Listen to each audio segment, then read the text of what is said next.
Hey, I'm George Ruggiero. And I'm John Finnegan. And this is the G and Finn Show, giving you up-to-date info on Ole Miss sports and more from around the country. Catch us Mondays at noon and Fridays at 6 on 92.1 FM, Rebel Radio. Welcome, everybody, to the G and Finn Show, coming to you live, 92.1 FM, Rebel Radio, online and on the Radio FX app. This is your host, DJ G. Sadly, my co-host is on the IL with an upper body injury. He is day-to-day. He's just out sick for the afternoon. Hopefully we'll have him back sometime this week. Just best of wishes out there, man. Hope you feel better. We just need to hop straight into this.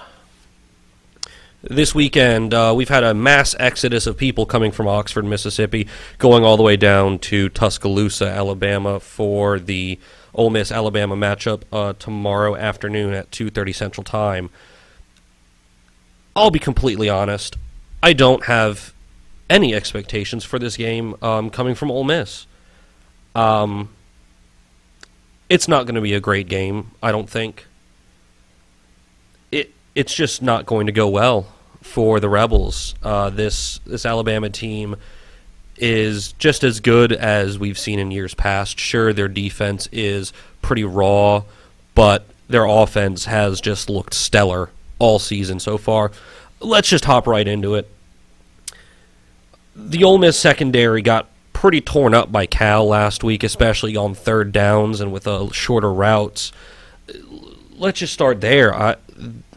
The Alabama offense, led by their junior quarterback Tua Tagovailoa, and that just three-headed monster of a wide receiver core, I don't know what they're going to do to this Ole Miss defense. Sure, I think Ole Miss will get plenty of pressure on Tua. Mike McIntyre, the Ole Miss defensive coordinator, will certainly focus on that for this game, but I don't think that's enough to get it done. I really don't think that's enough to stop this Bama defense from putting up points. Let's just break this thing down. So, Jerry Jeudy is incredible. He's likely going to go in the first round if he keeps up this pace, if he keeps up this level of play. I don't see him going, any later than the late second round, early third round. If any other players really break out this year and overpass him, I don't think he's going to go any lower than the early third round. But he's not the only extremely good wideout that they've got. They have an entire crew. Henry Ruggs III and Devonta Smith are dynamic players. They're incredible. They can take any type of route, a short out route or even an inside slant or anything in the flat and turn it into big chunk yardage. You expect a play like that to pick up, 3 yards here and there, 2 yards every so often. But they can take one of those plays, break to the outside, or get past a linebacker or safety, and then they're just off to the races. As a defense, you have to work on stopping those players, and right now I'm not sure Ole Miss's defense can do that. This goes as far as we saw coming out this week. There were clips of Alabama's wide receivers playing rock, paper, scissors on the field to see who gets to take the touchdown route, who gets that deep go route or that seam. I mean, when you know that your core and your quarterback are so good that you can literally play a game of, all right, cool, I'm taking that go route now. Okay, I'll get it next time. Or cool, I'll you can have it, I'll take it. That just shows an incredible amount of depth that I don't think Alabama's had in years past, especially at that position. But thing is, because not just because, but, that position is so deep, there are other positions that Alabama is going to struggle with. Their run game is great. Their offensive line is good. It's solid. They're going to, create time. They're going to create space for their running back and for Tua Tagovailoa to move the pocket and throw the ball. But there is a pathway that I see for for Ole Miss to succeed in this game. I know Alabama's going to succeed. I don't think that that's much of a question. This Alabama defense really isn't as formidable or as strong as it has been in years past. It's very raw. It's extremely talented, but a little bit green. So, especially because they're missing some of their starting linebackers, some of those upperclassmen that Nick Saban relies on to really stuff the middle and create turnovers. They're not playing. They're injured. This Alabama defense, it will be prone to giving up some chunk yardage and some big plays. Rich Rodriguez just needs to figure out how he can get this Ole Miss offense to do that. Now, he hasn't really been able to get it done, early in the season. So we'll see if he makes any major adjustments. I think Ole Miss, they've got the running backs. That running back room, with, Scotty Phillips, Jerry and Ely, it's fantastic. They have just so much talent at that position. They need to establish the run early on to really open up the passing game. Because if they don't, if this is a one-dimensional Ole Miss offense, if this is either all passing or all running, I don't think they have a chance. Nick Saban is too smart of a head coach to make that mistake and just let them have that one and then let them roll with it. If Saban identifies that Ole Miss is running with just one half of an offense, essentially, he's going to stop that, and then there's nowhere for Ole Miss to go. Then they're stuck. So I think the matchup for this really will come down to how Rich Rodriguez prepares Ole Miss's offense, and if he can, somehow scheme up a way to utilize the mistakes that are going to be made by a young and raw defense that Alabama has. So that's enough about Alabama's D. Now we need to focus on the other side of the ball there with Ole Miss. Ole Miss has a couple of concerns on the offensive side of the ball, and there's one major concern. I don't think it's a controversy just yet. Now, as of right now, as far as I know, Matt Corral is simply still day-to-day with injury. I have not seen any major news organizations break that John Rice Plumlee will be starting this game. Of course, you're going to see your now and again Instagram accounts and Twitter accounts saying that Matt Corral is just out for the game and that John Rice Plumlee is starting.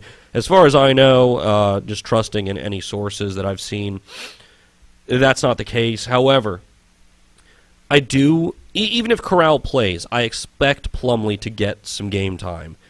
He played extremely well at the end of that Cal game. He got Ole Miss within one score, I should say. They were just about to tie the game. And throughout the week, Plumlee had been taking QB1 snaps. I mean, I don't know what else that could tell you.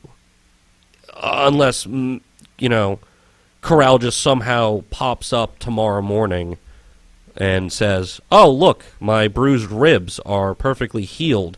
I can breathe clearly. The muscles in my side aren't pulling as I throw the ball, and I can get hit without anything really, really getting damaged." Now, if that's the case, I think you have to stick with Corral.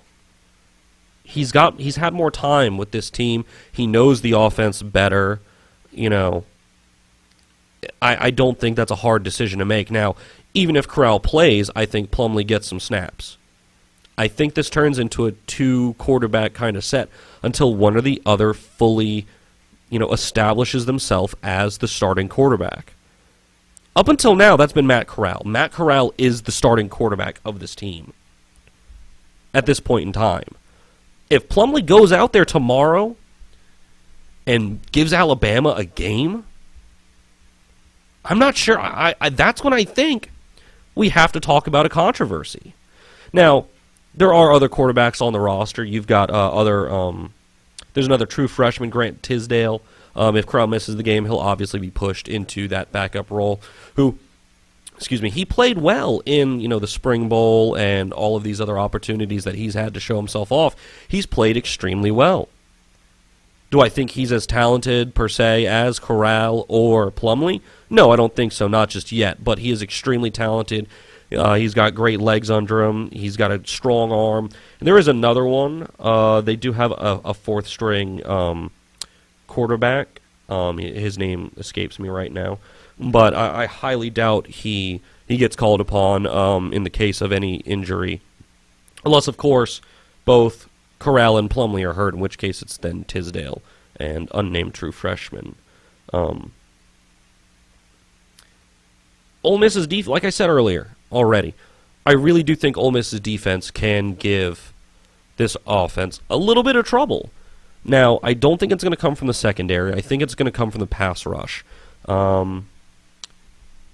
Mike McIntyre is going to probably try and rush 4 or 5 as often as possible to get to Tua. And this Alabama offensive line, in the same way that Ole Miss's is very raw, this Alabama offensive line has been a little bit porous to start the season, but I don't think that they are any concern to this Alabama team. According to Nick Saban, Ole Miss is the toughest team that they will have faced, and they're actually one of the most improved, which I'll completely agree with him on that. Not to throw any former coordinators, Phil Longo and McGriff, not to throw any of them under the bus, but I think the biggest changes that I've seen so far with this team are twofold. One, I think the play calling from the top has been better. Phil Longo, if you don't know, his offense consists of, if I'm not mistaken, his playbook was very, very small, maybe could fit on one sheet of paper, give or take, front and back, college ruled, single spaced.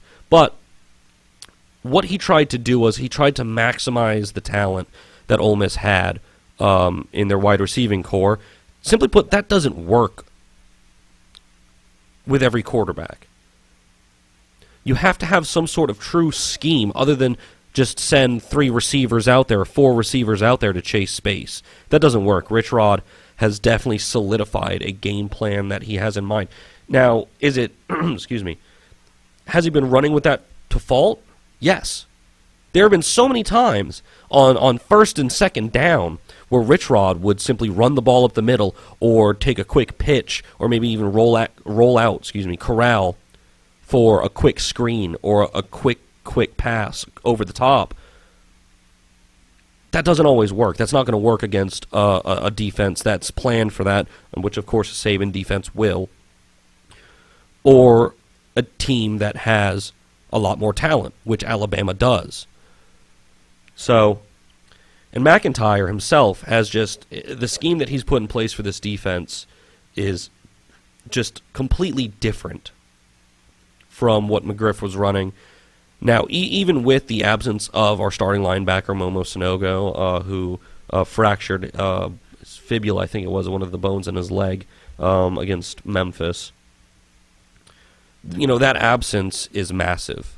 The hole that he leaves in that defense is gaping. He produces so many tackles. He's the leader of that defense, and he's just one of the most talented players out there. But the thing is, McIntyre has schemed for that. He's really gotten a lot of these other linebackers and other defensive linemen and edge rushers ready to play. And for that, I have to commend him. Now, do I think the secondary has some work to be done? Yes. But I can't put that all on him. So, for this, the spread is 37.5 points. That's a huge spread for me. That spread is much too big for my liking. Now,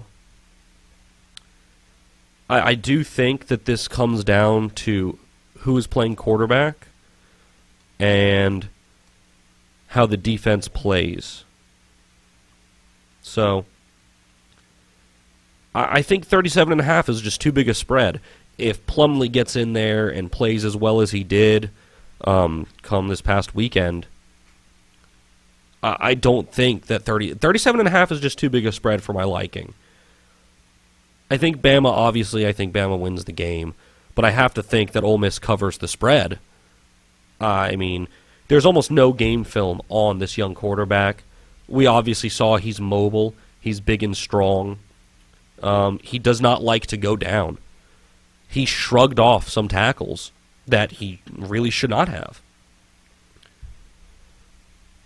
If Corral plays, and if Corral isn't 100% healthy when he does play, I think this Ole Miss offense is going to be anemic at best. I don't think they'll be able to move the ball downfield. And at that point, that's when I think Bama's going to win and cover. They'll create turnovers. They always create havoc in the backfield. And if you have a quarterback back there who's not 100% healthy and 100% ready to play in this game, then I don't think that you're giving yourself the best chance to win the game, let alone cover, a 40-point spread against the quote-unquote second-best team in the country that just happens to have the best offense in the country. That's not setting yourself up for success. As of right now, with what information we have, take Bama to win, but that spread is just a bit too much for my liking. We're going to move on from that. There really wasn't a whole lot to get through with that game. We're going to move to tonight's college football matchups. The earlier game is number 12 Penn State at Maryland, and Penn State there's a 6.5-point favorite. I don't think this is going to be much of a matchup. Maryland exposed Syracuse early in the season. Syracuse is always one of those ranked teams. They start off hot or they start off ranked, and then they just take a big loss to someone who's right on the fringe of that top 25. And Maryland was that team. Maryland came out there. Their defense was strong, and they put up a ton of points against Syracuse. But then look at that next week. It's never the big performance that truly makes a team. It's what they do after that. It's whether they come out and play complacently, whether they come out and not play with that same level of fire and passion. And that's what Maryland, what Maryland did. Maryland went and beat a ranked team, and then they go and lose to Temple. And it wasn't as though this was a big loss, it was a big loss for Maryland. It's not as though it was one of their characteristic losses. It wasn't a high-scoring affair. The game ended 17-20 in favor of Temple. It was a tight game. And that's not usually the type of football that Maryland plays. Now, this is a big spread. 6.5 for the away team. That's a big spread. Now, this is, a night game, a home game for Maryland. They're going to be excited. Their student body is going to be all out in force, and they're going to be ready for this game. And I think they'll be well prepared for this game after what happened against Temple. That being said, I don't think Maryland really has a shot of winning the game, but I think they can cover. Both of these teams have very strong offenses, and I really do think that this is going to be a barn burner, in my opinion. This is going to be two high-flying offenses really going at it, punch for punch. I don't see Penn State covering 6.5, though, away. So it really is a toss-up when it comes to covering the spread or not covering. I don't think Penn State's got the defense necessarily to cover this Maryland offense. So I take Penn to win, but Maryland to cover the spread. We've got one more game coming this evening. We've got Arizona State at Cal, which Ole Miss fans, you will know much about that Cal team. That's actually number 14, Cal. And they are a 4-point favorite over Arizona State. Now, ASU is always a wild card, in my opinion. They have a great coaching staff, and they've got a great head coach in Herm Edwards. And he'll have his team ready to go into Berkeley and play a very strong Cal team. But, I mean, just look at the last couple weeks for ASU, or the last few games, I should say, for ASU. They go into East Lansing and beat Michigan State. Sure, that play is debated based on the call and the officiating crew. But what isn't really in the Pac-12? I mean, look what they did this past weekend in Oxford.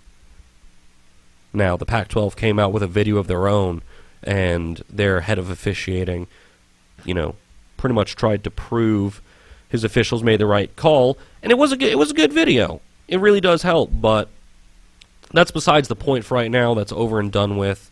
Let's just put that in the rearview mirror. Alabama's up next. The thing is with Arizona State, I should say, they're inconsistent. They take a huge win on the road against Michigan State, and then they go home and they lose to Colorado. Now, that's nothing to say badly about Colorado. Colorado's a very good team, and they always have, a strong coaching staff, a very intelligent coaching staff, and they know what they're doing. I mean, just look, Mike McIntyre came from Colorado. To me, that's more of an indictment on Arizona State. In that game, they didn't look to their full potential, and they didn't look as prepared as possible. As for Cal's been fairly consistent. Now, I know I said last week, before the Ole Miss game, that they have been playing to the level of their opponent. I think they proved they proved me wrong, mostly, with that against Ole Miss. But they mostly proved themselves right in the way that they play football against Ole Miss in Oxford. They proved that you truly can win on the back of an extremely strong defense, even when your offense hasn't been its best going into a game. This is at home for Cal. This is in Berkeley. I really don't think that Arizona State has a huge opportunity to win this game. For this one, I take Cal to win and cover. After covering tonight's games, we're going to take a quick break. We'll be right back just after this. Well, welcome back, everybody, to the G and Finn Sports Show here on 92.1 FM Rebel Radio. It is just your boy DJ G in the studio this evening. Finn is out with a bit of a cold, a bit of an illness. So let's just hop right back into it. We took a look at the CFB games that are going on tonight. We've got a couple decent games going on tomorrow that I just want to take a look at. So we've got number 18 Virginia at number 10 Notre Dame. Notre Dame is an 11.5-point favorite. Now, Notre Dame went into Athens, Georgia this past weekend and lost. And the score, in my opinion, was a bit, I really feel like the scoreline for that game was not indicative of how the game was actually played. So let me just pull that up real quick. Pardon me. So that ended up being, well, here it is, 23-17 to Georgia. I don't think Georgia played that poorly. I think Notre Dame more so deserved to put up fewer points. I think the Georgia defense let them stay around, hang around that game. Notre Dame's quarterback Book threw 2 picks, and that's the last thing you really want out of your quarterback. I just don't. This game's going to be an interesting one, in my opinion. I don't think Virginia is going to win, but I think this will be an interesting test for Notre Dame. This is more about Notre Dame than it is about Virginia. Notre Dame's offense, which, as I just stated, they only ran the ball 14 times against Georgia, and that's a Georgia defense that, isn't necessarily, great at stopping the run.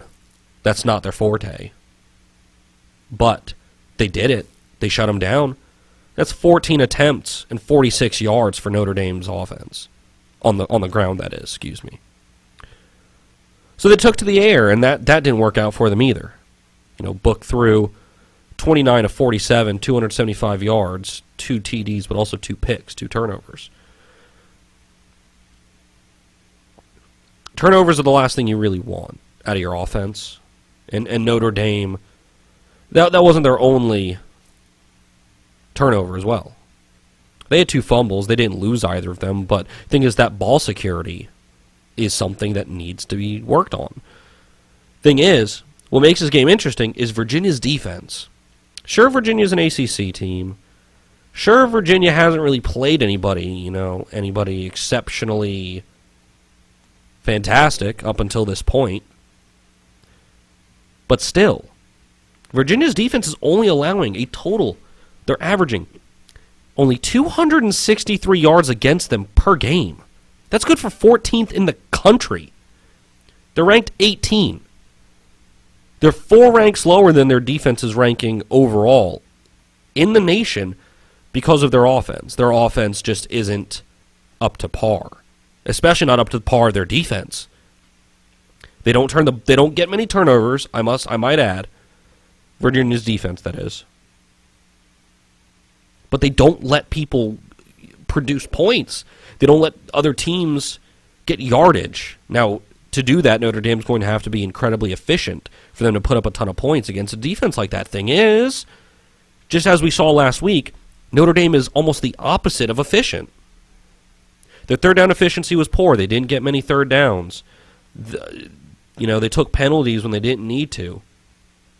I mean, they had 12 penalties for 85 yards through 2 picks, and they only had the ball against Georgia for 26 minutes. Their third down efficiency of 4 of 13. That's awful. That's really bad. Sure, that's against a good Georgia team and a good Georgia defense. But I'm not sure that Georgia's defense is the same necessarily as Virginia's. Virginia focuses on their defense. Georgia doesn't have to do that because they have Jake Fromm and Swift. Some of the best offensive talents in the country. So I think this will be a tough test for Notre Dame. I think Notre Dame wins the game, certainly. I don't think Virginia really has a whole big of a chance to go into South Bend, Indiana and take the game. But I think Virginia definitely sticks with them. I think Virginia covers the spread. 11.5 is a huge spread. In my book, a home game, no matter which home game it is, no matter which home field it is, the home is good for a 3-point swing. So essentially they're saying that Notre Dame is going to, win and cover by 8.5. I'm not so sure that they're going to win by 8 points, let alone 12. I'm just uncertain. I guess I'm just not high on this Notre Dame team, and I think that last week against Georgia really, proved that to me. We're going to move on from this one. I think I've said my piece on that. Next one I've picked out as interesting is USC going into Washington. Washington is a 10.5-point favorite. Washington earlier in the season took a loss at home to Cal. That's what really kind of threw Cal into the spotlight earlier in the season before this past weekend coming into Oxford for the win. And USC has had a big win.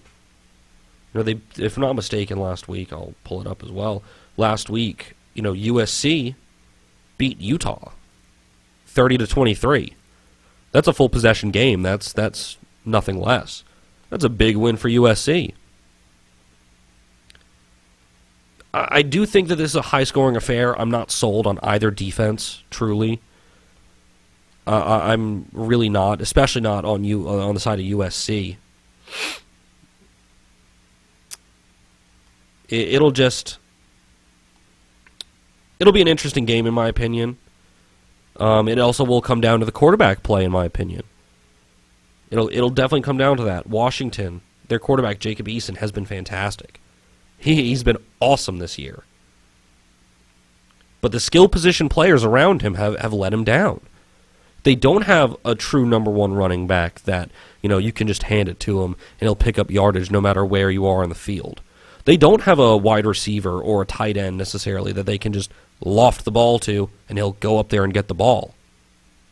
And in my opinion, it's been almost the opposite for USC. Their true starting quarterback, Keaton Slovis, has struggled. He's not played well. To the point where against Utah, he didn't play the majority of the game. Their backup, Fink, did. And Fink played extremely well.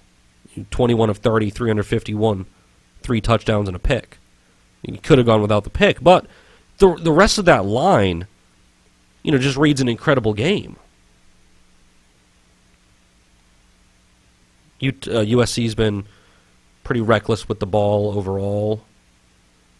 They turn the ball over too much. But thing is, I trust Washington even less.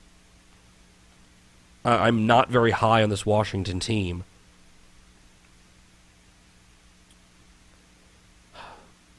For this game, I really do think USC just goes into Seattle and wins outright. Who needs that 10.5? I think USC is the better overall team than Washington. You know, Washington hasn't really shown me anything, except for Eason. Eason's been great on the season. Eason is, he's thrown over 1,000 yards already. He's got 10 touchdowns on the season to only 2 picks. Jacob Eason's been great.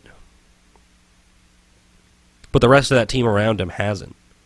Their leading rusher has only ran for 250 yards and 2 touchdowns. I mean, obviously that to me that reads, that they're going with a running back by committee. They're using multiple rushers. But that's still not convincing. I don't care how many running backs you use or have. If none of them are playing any better than that, what does that help you? That's not good. That's not a good line by any stretch of the imagination. Like I said, I really do think that USC goes into Seattle, just takes the game outright. And then there's one other game that I was very intrigued by to be on the schedule for this weekend, and that is the late game, the very, very late game for us here in Mississippi. We have Washington State going to Salt Lake City to play number 19, Utah. Now, Utah took a big loss last week against USC, like I just mentioned. And I think they take another loss again this week, especially against another Pac-12 opponent who is also 0-1 in the conference. But, Washington State, Wazoo, they've been solid this year. I love their head coach. I love Mike Leach. Sure, he's a weird guy, but he's extremely intelligent, and he obviously knows what he's doing. And the thing is, Utah has been very reliant on their run game this year, which is no surprise. That's what they do. That's what they're good at, and it's gotten them this far, no doubt about it. And it's worked. But the thing is, a coach like Leach obviously knows that they're going to want to do something like that they're going to want to stick to the ground. And he's going to take that away as best, to the best of his ability. We saw last game, that was an absolute score fest between UCLA and Wazoo. Thing is, Wazoo's passing offense has been just awesome this year. There's no other way around it. It's been awesome. Their quarterback is incredible. I'm a huge fan right now of Anthony Gordon. Last game, he threw 9 touchdowns. 9 touchdowns. On the season, he's thrown almost 2,000 yards. He's got 1,894 yards. That's incredible. Even in a Pac-12 offense, even in a Mike Leach offense, that's just insane to me. He's also thrown, 21 touchdowns to only 4 picks. Now, the picks, of course, are something that you should work on always. Try to keep the ball on your, with your team.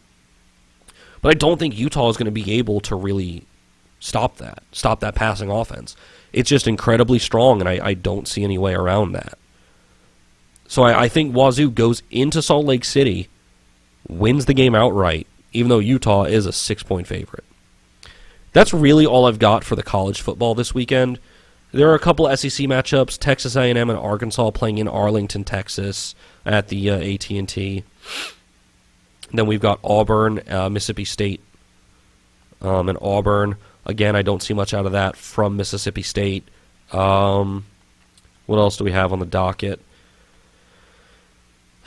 Middle Tennessee and Iowa, don't see much there. Texas Tech and Oklahoma, I just think Oklahoma rolls them. It's that simple. So I don't think this is going to be a great overall weekend for college football, but there are going to be some good standout games. Let's hop to the NFL real fast. We're going to do a quick recap of Thursday Night Football.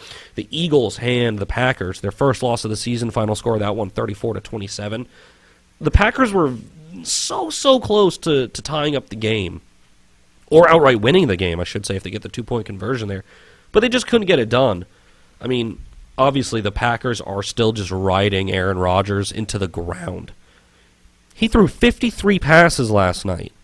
You would think with a new offensive coordinator and a new offensive mind that's not, their former head coach, that they would choose something else, that they would try and weasel in a new run game or a new system, that he's not going to have to throw the ball as much as he did. The thing is, he had a good line for the game, or a decent line, I should say. He was 34-54 for 422 yards, 2 touchdowns, and a pick.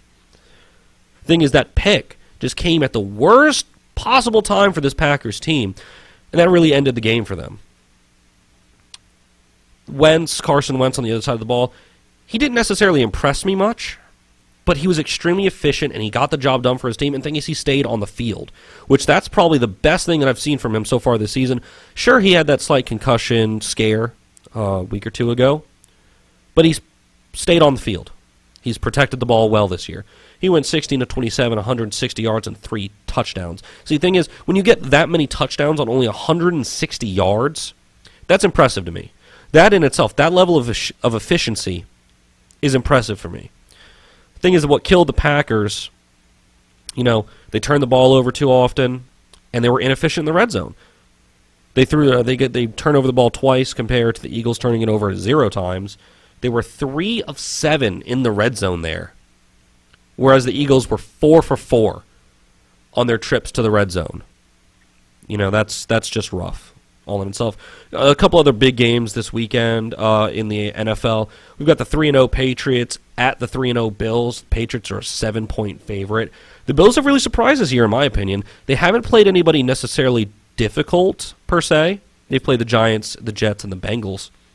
They still have that strong pass defense that they had last year, but I don't think that they beat this Patriots team. I think they might cover, though. I take the Patriots to win, Bills to cover the spread. Then we've got the 3-0 Chiefs at the 2-0-1 Lions, the undefeated Detroit Lions. There's no line for this game yet due to a couple of extenuating circumstances. This game's going to come down to who plays and who doesn't play for the Lions. Matt Stafford, questionable. Danny Amendola, questionable. And Darius Slay, questionable. All three of those top position players for that team are all questionable to even play this weekend. And that's going to make it tough on them. If all three healthy and play, it should be a tight game. If not, I take Chiefs by 1,000,000. And last but not least, for me, the Sunday night game, we've got the Cowboys at the Saints. 3-0 Cowboys, 2-1 Saints. Cowboys are 2.5-point favorites on the road. The boys have been rolling this year. They've been riding a high-powered offense. Zeke's played well. Everyone's played well in that offense, especially Amari Cooper and Dak Prescott. The Saints' defense has been shaky to start the year, to say the least, but their offense has looked fine behind Teddy Bridgewater. I'm taking the Cowboys to win and cover on the road. We've got one more thing. We've got some actual baseball. We've got some MLB talk coming up right after the break. We'll be right back. Welcome back, everybody, to the G and Finn Show. We just have a couple minutes left of our show this evening. It's just me, DJ G, here. Finn is still out sick, so we usually talk about football. It's all about football here most of the time, but I'm a big baseball fan. It's the fall. It's coming down to it. It's almost playoff time for baseball, and I just wanted to give some quick hitters on this. We've got both wildcard races are interesting, but in their own way. The AL wildcard race is down to three teams. We've got the Oakland Athletics, the Oakland A's, the Tampa Bay Rays, and the Cleveland Indians. Now, Oakland is leading by 1 game. They've got a great record right now with 96-63. My Tampa Bay Rays, yes, I'm sorry. I'm a Tampa Bay Rays fan. I can't help it. But they lead the Indians for the second wildcard spot by 2 games. They've got a record of 95-64. Like I said, the Indians then are trailing by 2. They've got a record of 93-66. Thing is, what's interesting with this is just the matchups that all these 3 teams have going into it. Down the stretch right now, Oakland, their last series of the season is this weekend in Seattle against the Mariners. They're not a good team. They're not a playoff team. The Rays, their last series is in Toronto against the Blue Jays. Again, they're not a playoff team. They're not a very good team right now. Sure, they've got young talent, but that's about it. Whereas the Indians are playing in Washington, D.C. against the Nationals. The Nationals are a playoff team. They're a wild card team in the NL. So realistically, I think that's just a much tougher challenge for Cleveland to get through compared to these other teams. So I expect this to be Tampa Bay Rays and the Oakland A's in the wild card. And if I'm just choosing it now, I've got to take Tampa to take that. I think Tampa's just got a better pitching staff all around. They've gotten healthy at the right time. They've got back recently Tyler Glasnow, who's an absolute flamethrower. They've got Snell back. They've got Chirinos back. All those three are pitchers, keep in mind. And then they've got their all-star second baseman, Brandon Lowe, off the IL as well. So they're getting back into the swing of things, pun intended. Let's shoot on over to the NL wildcard race. It's already over. The NL wildcard race is already over with a whole series left. It's the Washington Nationals and the Milwaukee Brewers. They're both in. However, there is one little thing that makes this interesting. The Brewers can still technically win the NL Central against the Cardinals. They trail the Cardinals by just one game. Just one. Thing is, that game is being made up pretty much tonight. You know, the Cardinals are idle, whereas the Brewers right now are playing the Rockies this evening. The Rockies, again, not a very good team. So with that in mind, let's just move on real quick to the division winners. We're going to start in the NL East. The NL East winners, the Atlanta Braves. A lot of people down here are big, huge Braves fans, and I can respect them for that. They've got a strong lineup with a ton of pop, but I think their staff and their bullpen will be issues down the stretch. Like I said earlier, the NL Central is still undecided between the Cardinals and the Brew Crew. The NL West, you've got the LA Dodgers. The Dodgers have just been on fire since the start of the season. They've been deep, and I don't think they're going to stop. I think they're gonna take it pretty deep. The AL East, the Yankees, they've been a great story this year, riddled with injuries throughout, but they battled and they took the division. I'm still not convinced by their pitching staff. Their bullpen is great. Their lineup is great, but I'm still unconvinced. As for the Twins, it's a well-rounded team coming out of a weak division. They actually have the most home runs in an MLB season ever right now. Then we've got the AL West, the Houston Astros. They're, again, another very deep team. And I mean, if you look at their staff, they probably have the best staff in all of baseball between it's Verlander, Garrett Cole, Greinke, and Wade Miley. They're just awesome. We'll see how everything falls into place after the wild cards are decided, but just look out. I think this year it's going to be the Stros and the Dodgers to make it all the way. I'm not sure who would win between those two. They're both extremely deep teams. They've got great lineups with a lot of bats. And, I mean, even then, the pitching staffs between, Verlander, Hyunjin Ryu, Walker Buehler, Garrett Cole, you don't know who to pick in those matchups. But that is all I have for you this evening. Come back to us here on 92.1 FM Rebel Radio, online or the Radio FX app. Come Monday morning at noon. This has been DJ G on the G and Finn Show, talking sports. All right, we'll see you next time. WUMS, University, Oxford.